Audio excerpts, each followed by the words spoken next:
الحمد لله رب العالمين الرحمن الرحيم مالك يوم الدين إياك نعبد وإياك نستعين اهدنا الصراط المستقيم صراط الذين أنعمت عليهم غير المغضوب عليهم ولا الضالين آمين سبح اسم ربك الأعلى الذي خلق فسوى والذي قدر فهدى والذي أخرج المرعى فجعله غثاء أحوى سنقرئك فلا تنسى إلا ما شاء الله إنه يعلم الجهر وما يخفى ونيسرك لليسرى فذكر إن نفعت الذكرى سيذكر من يخشى ويتجنبها الأشقى الذي يصلى النار الكبرى ثم لا يموت فيها ولا يحيا قد أفلح من تزكى وذكر اسم ربه فصلى بل تؤثرون الحياة الدنيا والآخرة خير وأبقى إن هذا لفي الصحف الأولى صحف إبراهيم وموسى الله أكبر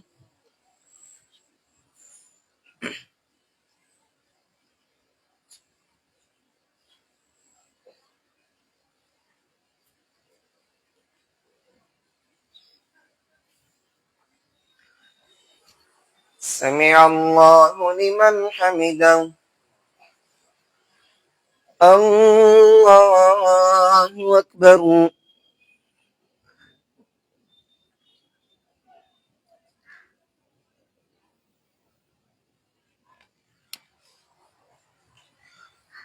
الله أكبر الله أكبر الله أكبر الله أكبر الله أكبر الله أكبر الله أكبر الله أكبر الحمد لله رب العالمين الرحمن الرحيم مالك يوم الدين إياك نعبد وإياك نستعين اهدنا الصراط المستقيم صراط الذين أنعمت عليهم غير المغضوب عليهم ولا الضالين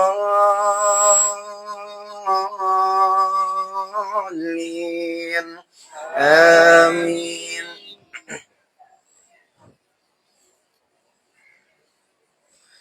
هل أتاك حديث الغاشية وجوه يومئذ خاشعة عاملة ناصبة تسلى نارا حامية تسقى من عين آنية ليس لهم طعام إلا من ضريع لا يسمن ولا يغني من جوع وجوه يومئذ ناعمة لسعيها راضية في جنة عالية لا تسمع فيها لاغية فيها عين جارية فيها سرر مرفوعة وأكواب موضوعة ونمارق مصفوفة وزرابي مبثوثة أفلا ينظرون إلى الإبل كيف خلقت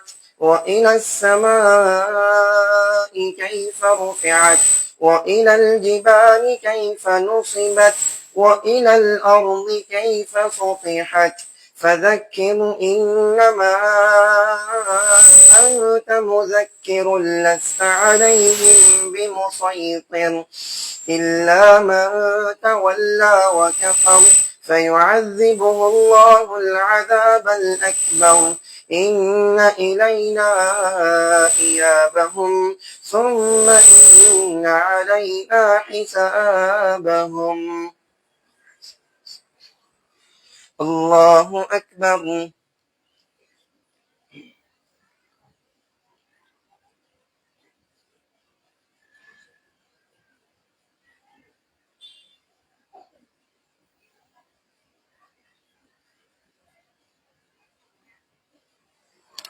سمع الله لمن حمده.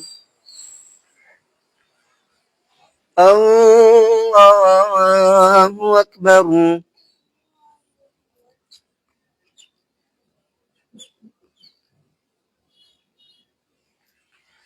الله أكبر. الله أكبر.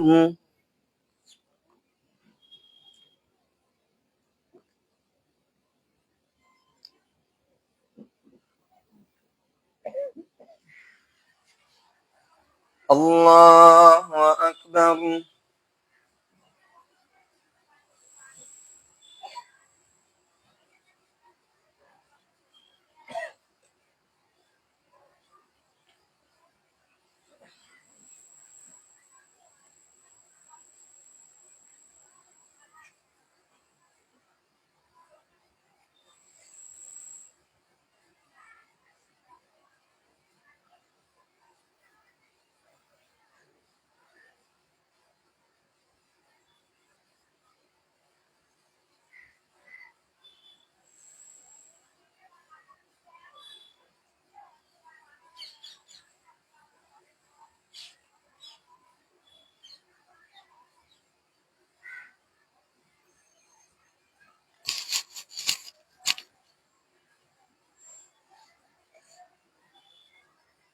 السلام عليكم ورحمة الله. السلام عليكم ورحمة الله.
إن الحمد لله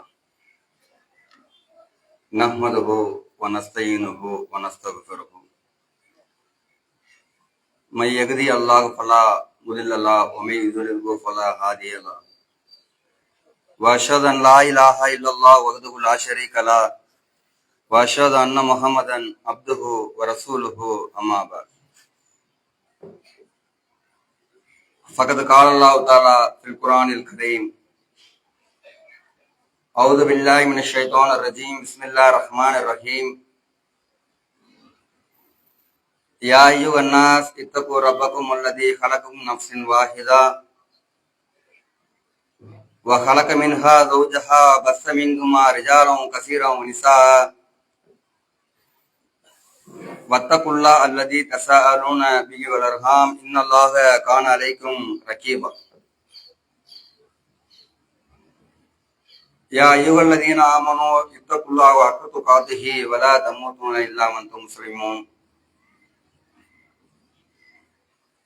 رب اشرح لي صدري ويسر لي أمري واحلل عقدة من لساني يفقهوا قولي.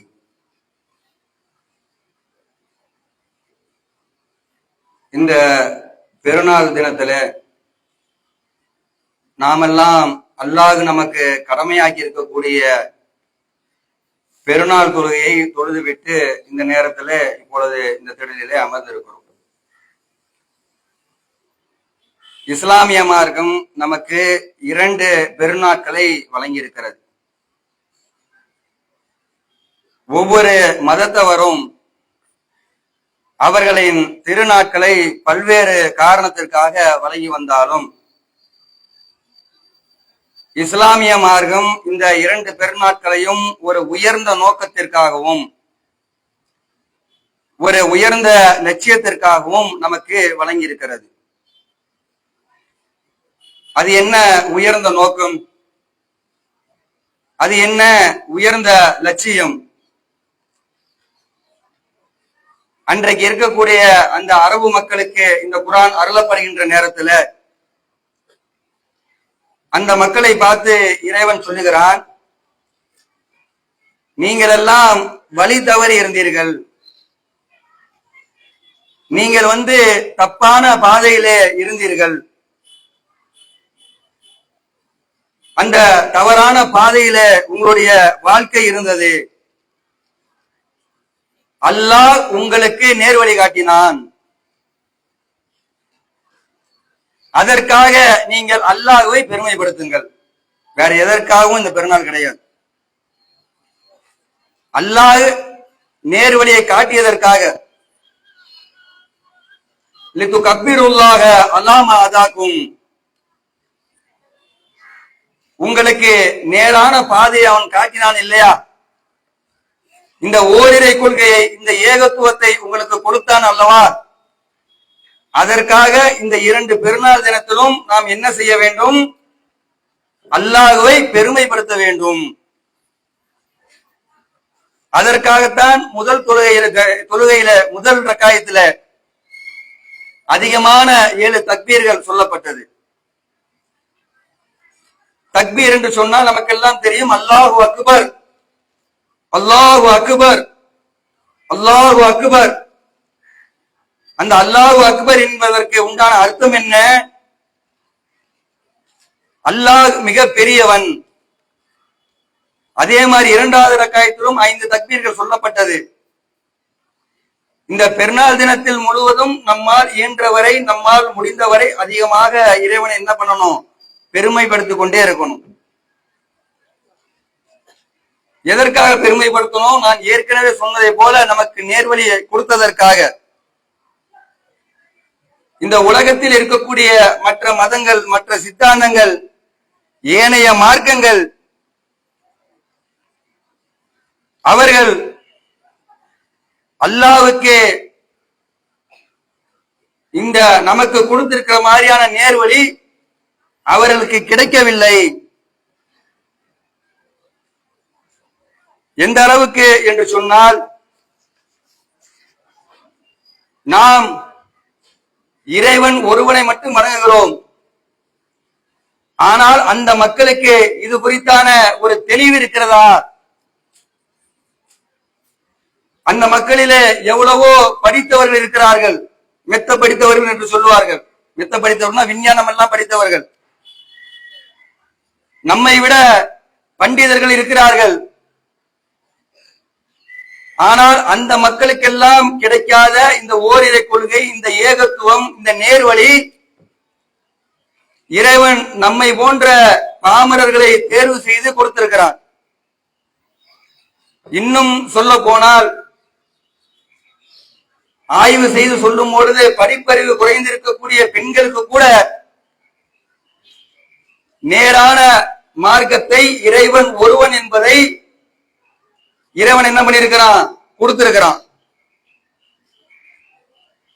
நமக்கு இந்த போடியத்தை போடியம் என்று தெரிகிறது, இந்த மைக்கை மைக் என்று தெரிகிறது, கல்லை கல் என்று தெரிகிறது, சூரியனை சூரியன் என்று தெரிகிறது, சந்திரனை சந்திரன் என்று தெரிகிறது, காற்றை காற்று என்று தெரிகிறது, கடலை கடல் என்று தெரிகிறது. ஆனால் நம்மை விட அதிகம் படித்த அந்த மக்களுக்கு கடவுள் குறித்தான ஒரு தெளிவான பார்வை இல்லை. தெளிவில்லாமல் அந்த மக்கள் எல்லாம் இருக்கக்கூடிய காட்சிகளை நாம் ஒவ்வொரு நாளும் பார்த்து கொண்டிருக்கிறோம். அப்ப நமக்கு கொடுத்திருக்கிறானா இல்லையா? நமக்கு இந்த ஏகத்துவத்தை கொடுத்திருக்கிறானா இல்லையா? அதற்காக இந்த ஒரு அழகான கொள்கையை நமக்கு கொடுத்திருக்கிறானா இல்லையா? அதற்காக நாம் என்ன பண்ண வேண்டும் என்று சொன்னால், எந்த பொருளை எந்த பொருளாக பார்க்க வேண்டும் என்கிற தெளிவை கொடுத்திருக்கிறானா இல்லையா? அதற்காக நாம் என்ன செய்ய வேண்டும்? இன்றைய தினத்திலே அதிகமாக நாம் இறைவனை பெருமைப்படுத்தக்கூடியவர்களாக இருக்கணும். இறைவன் நமக்கு கொடுத்திருக்கக்கூடிய இந்த ஓரிரை கொள்கைக்காக அதிகம் பெருமைப்படுத்தக்கூடியவர்களாக இருக்கணும். இன்னும் சொல்ல போனால், சில ஆண்டுகளாக முஸ்லிம் சமுதாயம் என்று சொன்னால் சொல்ல முடியாத துன்பங்களை அனுபவிக்கிறார்கள், சொல்ல முடியாத கஷ்டங்களை அனுபவிக்கிறார்கள். உலகளாவிய அளவிலே எடுத்துக்கொண்டோம் என்று சொன்னால், இந்த சமுதாயம் படுகின்ற துன்பத்தை போல வேற எந்த ஒரு சமுதாயமும் படுவது கிடையாது. இந்த சமுதாயம் படுகின்ற கஷ்டத்தை போல வேற எந்த ஒரு சமுதாயமும் கஷ்டமடைவது கிடையாது. எதற்கெடுத்தாலும் நம்மை என்ன பண்றாங்க? தொழுவதற்கு தடை விதிக்கிறார்கள், அல்லாஹ் ஹலாலாக்கிய உணவை உண்ணுவதற்கு தடை விதிக்கிறார்கள், நம்முடைய வழிபாட்டு தலங்களில நாம் வழிபாடு செய்வதற்கு தடை விதிக்கிறார்கள், நம்முடைய சொந்த இடத்தில் கூட சொந்த வீட்டில் கூட தொழுவதற்கு தடை விதிக்கிறார்கள். சொந்த நாட்டுடையவர்களை கூட அந்த மக்களை துன்பப்படுத்தி கஷ்டப்படுத்தி குண்டுகளை போட்டு கொல்லக்கூடிய காட்சிகளை நாம் பார்க்கிறோம். ஆனால் இவ்வளவு கஷ்டங்களை கொடுத்தும் கூட, இவ்வளவு சிரமங்களை கொடுத்தும் கூட யாராவது இஸ்லாத்தை விட்டு வெளியேறிட்டாங்களா? கிடையாது. ஒரு கூட்டம் கஷ்டம் தாங்க முடியலங்க, சிரமம் தாங்க முடியல, இஸ்லாத்துல இருப்பதற்கு கஷ்டமாக இருக்கிறது, முஸ்லிம்களாக இருப்பதற்கு சிரமமாக இருக்கிறது, எதற்கெடுத்தாலும் தொல்லை தருகிறார்கள், எதற்கெடுத்தாலும் பிரச்சனை செய்கிறார்கள், அதற்காக நாங்கள் இந்த மார்க்கத்தை விட்டு வெளியேறுகிறோம் என்று சொல்லி வெளியேறுகிறார்களா என்று கேட்டால் வெளியேறியது கிடையாது.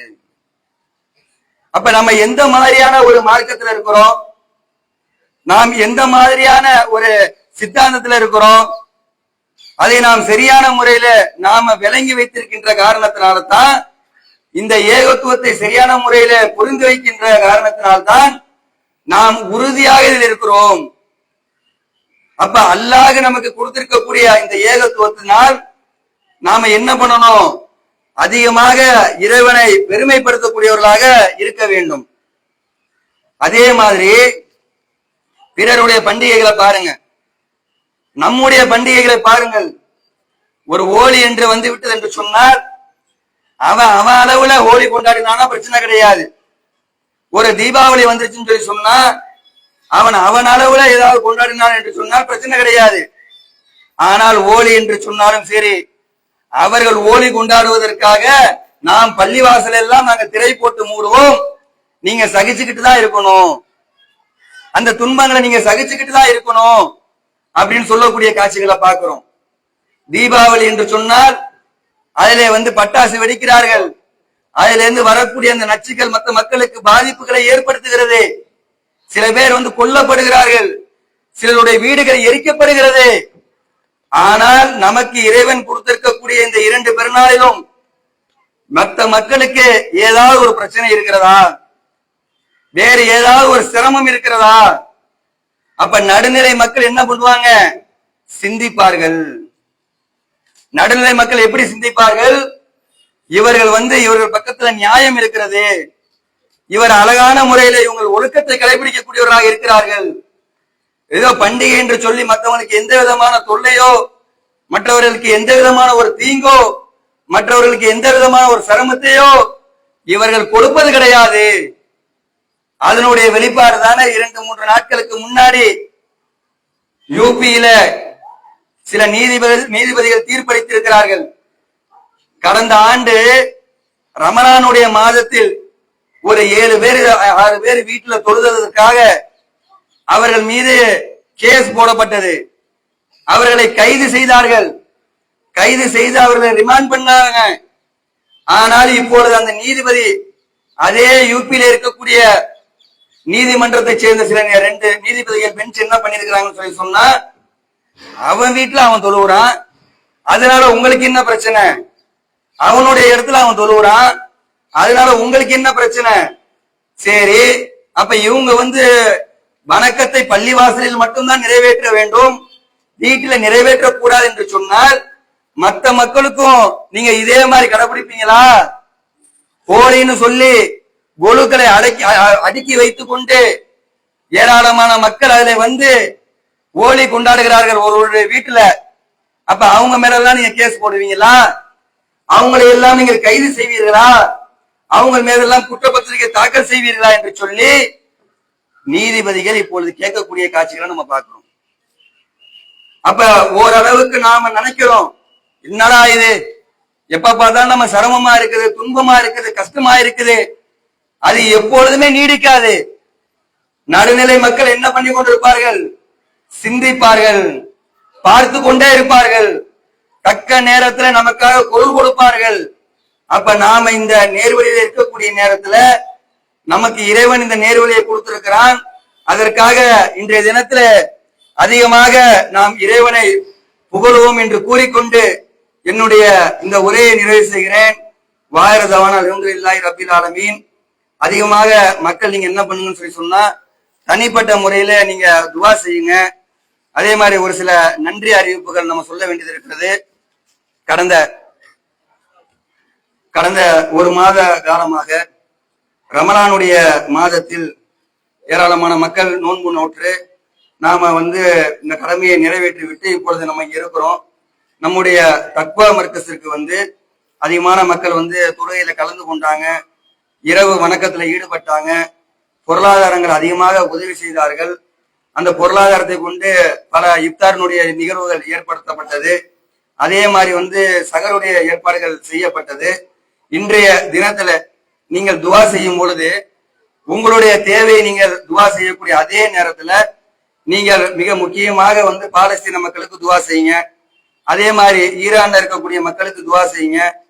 முடிந்த வரைக்கும் இஸ்ரேலுக்கும் அமெரிக்காவுக்கும் எதிராக துவா செய்யுங்க. அதே போல நம்முடைய அந்த பள்ளியாசலிலே பொருளாதாரம் உதவி செய்த அந்த மக்களுக்காகவும் அதிகமாக நீங்கள் துவா செய்யுமாறு அன்போடு கேட்டுக்கொள்கிறோம். அந்த நிகழ்வுல அதிகமாக கலந்து கொண்ட மக்களுக்கும் நாங்களும் பிரார்த்தனை செய்கிறோம்.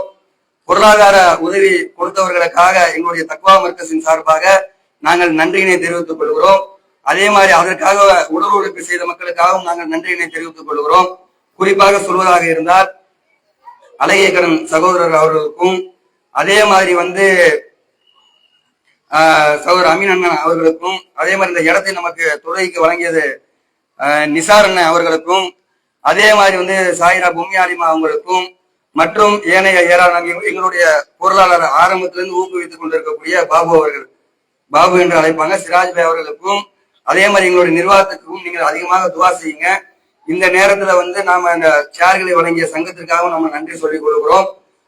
முழுவதுமாக எங்களோடு அந்த ஆடியோ சிஸ்டம் ஏற்பாடு செய்து கொடுத்தவர்களுக்கும் நாங்கள் நன்றி சொல்லிக் கொள்கிறோம். எங்களுடைய நிகழ்வுகளில் கலந்து கொண்ட அனைத்து மக்களுக்காகவும் நாங்கள் நன்றி சொல்லிக் கொள்கிறோம்.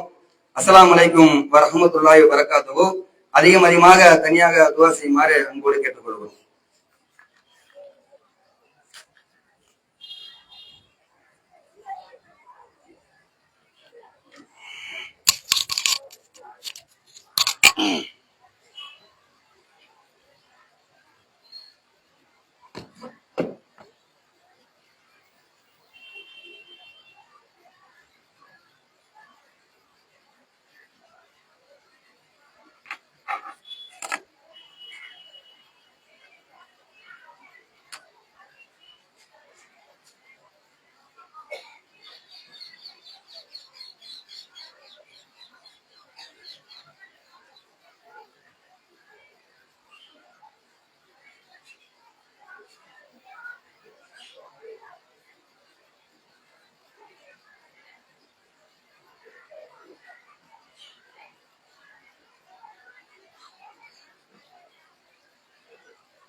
அஸ்ஸலாமு அலைக்கும்.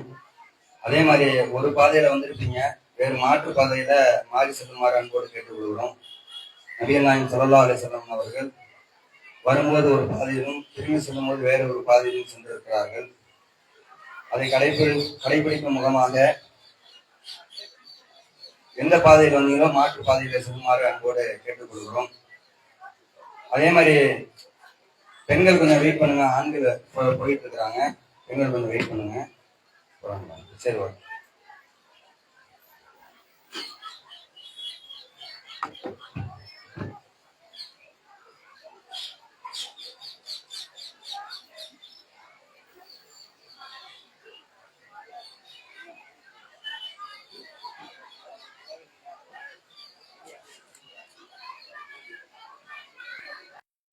என்னங்க நான் ஏதாச்சுங்க அவ்வளோதான், அவ்வளோ தேவையில்லை.